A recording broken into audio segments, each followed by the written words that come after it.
vous êtes inflammé ou pas. Ok.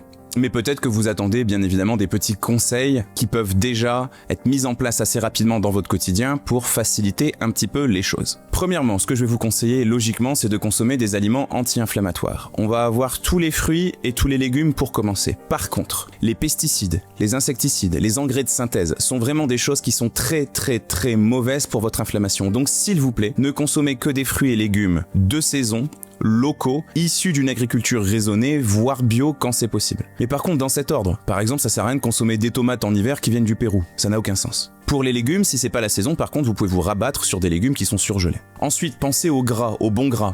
Pensez au poisson gras. Moi, je vous conseille de consommer du poisson gras cru si possible, au moins 2 à 3 fois par semaine. Un petit peu comme si vous preniez un traitement 2 à 3 fois par jour, dites-vous que dans votre semaine alimentaire, ce serait bien que vous ayez 2 à 3 fois des poissons gras ou des coquillages ou des mollusques pour avoir une bonne dose d'oméga 3 qui sont particulièrement anti-inflammatoires. Ensuite, je vous conseille d'avoir du bon gras grâce à de l'huile d'olive pour la cuisson, des huiles de noix, de lin ou de colza pour les vinaigrettes, et si possible dans la journée, 1 à 2 poignées de fruits à coque, 10 à 15 grammes, ça fait tout à fait le travail. La noix par exemple fonctionne très bien pour son action anti-inflammatoire. Et puis bien évidemment, je terminerai en vous disant de boire de l'eau. L'inflammation c'est avant tout de la chaleur, et pour dissiper cette chaleur, l'eau est idéale, à peu près 1,5 litre d'eau par jour. Par contre, ça sert à rien de vous noyer, inutile de boire 3 litres d'eau par jour, ça va même avoir un effet inverse, puisque vous allez avoir une action digestive dans votre estomac qui est moins efficace, le pH est moins acide, et derrière ça peut créer d'autres problèmes au niveau digestif.